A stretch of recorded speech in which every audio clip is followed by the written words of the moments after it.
Hello and welcome to Social Class. Today we are continuing the chapter Development of Economics for Class 10th. Before going further in this chapter, we will have a brief recap of the chapter once again. And if you have not understood any concept, it will be repeated in a brief way. Try to understand it properly. What development promises? Different people, different goals. That we have learned already that different people have different goals for doing their development. Different persons can have different developmental goals.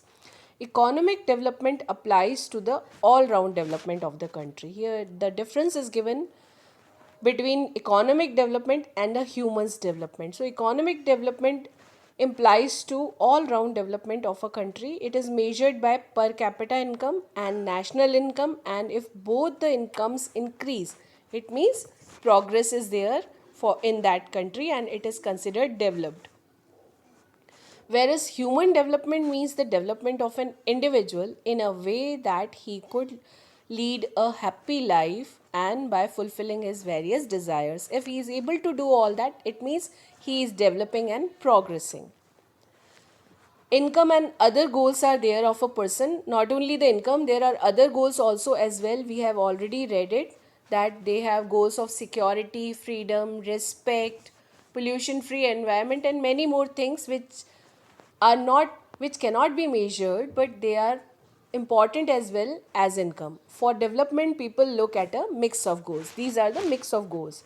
That goals are not only about better income but also about other important things in life, like all this which I have explained just now: security, freedom, etc. Now, national development also we have learned. National development means the ideology of different persons regarding country's development. This is an ideology. These are the views of different people regarding national development. They can also be different. Every person can think in a different way about his nation's development. National development is measured by average income or per capita income, that are same things. As persons' goals are different, they may be conflicting also. Their goals may clash. It happens, we have seen with the example of a dam where industrialists want to build a dam for getting more electricity, whereas those people who are already living there, they are going to lose their land because of their development goals of the industrialist, and they want proper farming and all that activities there which cannot fulfill the industrialist goal. So these can be clashing. Now, how to compare different countries or states, that also we have seen through various examples of Maharashtra, Kerala, and Bihar. We have compared first the states to understand the comparison of the countries. So, for comparing countries, their income is considered to be one of the most important aspects or attributes or qualities.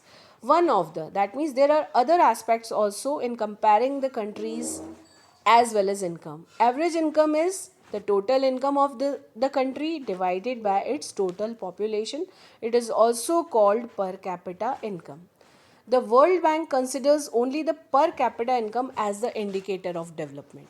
He does not, that World Bank does not consider, that organization does not consider any other aspect other than the income for measuring the development of any country. There are certain limitations of World Bank principles. That means World Bank is not at all right in measuring the development, as it does not tell us about how this average income is distributed among the people in the country. So here World Bank fails to tell us the distribution. As we have seen the comparison of A and B country, the income was not equally distributed in both the countries, but the average was same. So while averages are useful for comparison, they also hide the disparities, the differences which we have seen inside among the five citizens of A and B countries, how the differences were there in their income levels, although the both the countries average was same. Now, there are other criteria than income to measure the development. Besides average income, the other criteria to measure a country's development are infant mortality rate, literacy rate, and net attendance ratio. We have read about all these things yesterday only. In this, we have seen that how, despite having a higher per capita income, Maharashtra is lagging behind Kerala in other aspects, like infant mortality rate is more there than Kerala. Literacy rate is less than Kerala. Net attendance ratio is also less than Kerala. Same with Bihar and Maharashtra. So Kerala is considered generally the most developed state in India in comparison. Now, public facilities, public distribution system functions well in some states, and health and nutritional status of people of such states is likely to be better where public distribution system functions well. So once it is realized that even though the level of income is important, yet it is an inadequate, insufficient measure of the level of development, we begin to think about the other criterion, other aspects to measure the development of any country.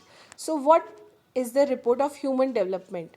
Human Development Report published by UNDP or United Nations Development Program compares countries based on the educational levels of the people, their health status, and per capita income. So, Human Development Report considers all these three aspects to measure any country's development, not only the per capita income, it measures the educational level also and health status also, same as we have compared in our states.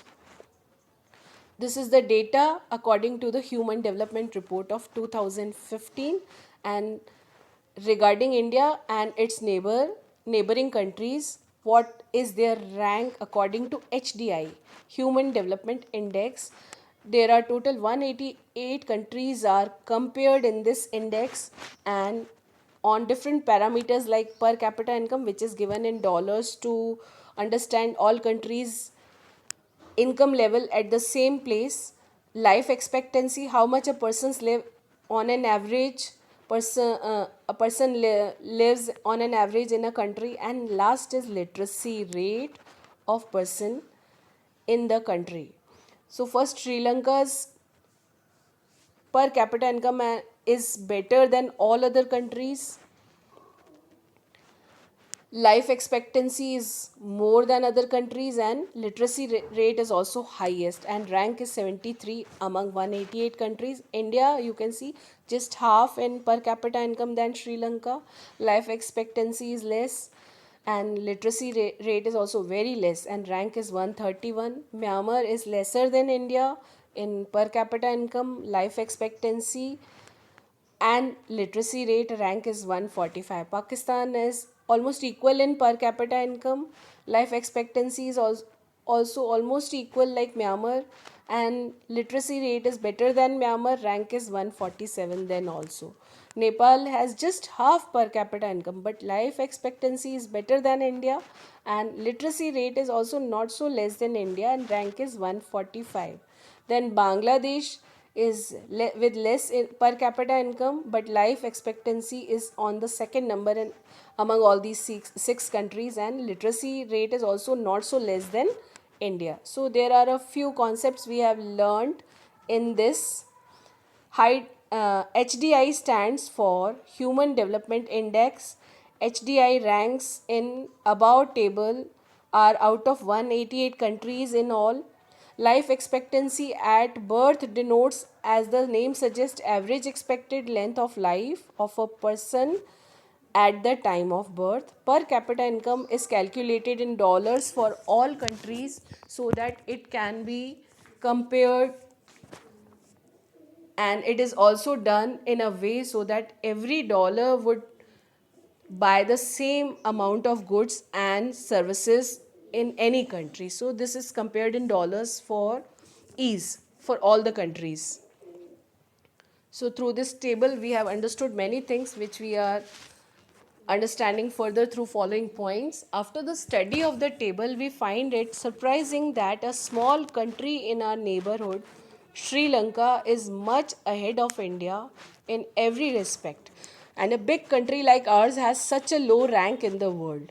Table also shows that though Nepal has less than half the per capita income of India, yet it is not far behind India in life expectancy and literacy levels. According to the given data by Human Development Index or HDI, we find that it uses a combination of development factors such as health, education, and income for comparison. It is not only comparing on the basis of income, HDI is comparing on the basis of health, education also, and giving the rank to particular country. So according to HDR, Human Development Report, health and education are the indicators of the development. Besides food, clothes, and shelter, that means income, health and education are very important indicators of development of any country. There are certain other aspects that should be considered in measuring human development. That is the last part of our chapter. The last point, which is very important in considering the development of any country, that is sustainability of development. Sustainability is the capacity to use the resources judiciously, wisely, and maintain the ecological balance of the earth. So this is the way of using the resources, and that is how a country can be considered as developed if it is using sustainable measures. Every generation wants to get the maximum benefits from the available resources. But this thing would be proved disastrous because the available resources shall be exhausted, shall be finished within a short time because of the overuse, and the future generations will be deprived of, will be without these resources. If we talk about the renewable resources, groundwater is an example of this, as these resources are replenished, restocked by nature again. So groundwater can be considered as renewable resource, but even these may be overused for farming purpose, etc., like it is done in Punjab and Haryana, as we are using it it in more quantity than what is being replenished by rain, what is being restocked by rain. Again, we are using more than that quantity, and that is how, because of overuse, that renewable resource like groundwater can also be finished. But on the contrary, just opposite, non renewable resources are those which will get exhausted after years of use. For example, crude oil. So, scientists have been warning continuously that the present type and levels of development are not sustainable. Whatever people are doing for their country's development, that ways are not sustainable, so they are not useful in development. At some level, they will stop the development of that country. The issue of sustainability is important for the development because development must be in relation with the future. If we are developing now very fast and suddenly in future we are going to stop, that means it cannot be called development. If natural resources are not sustained, not saved for the future, development will stagnate, will decline, will reduce after a point of time, as the earth has enough resources to meet the needs of all if they are used judiciously, if they are used wisely. So conclusion of this chapter is sustainable development can be achieved by careful ways, judicious ways, and it is very necessary for continuous development of a country. So this is all about today's chapter, and I hope you have understood it. Please listen to it again, try to read it again through your textbooks to understand it in a better way, and try to do the question answers of NCERT also, so that you can understand this chapter. Thank you for listening.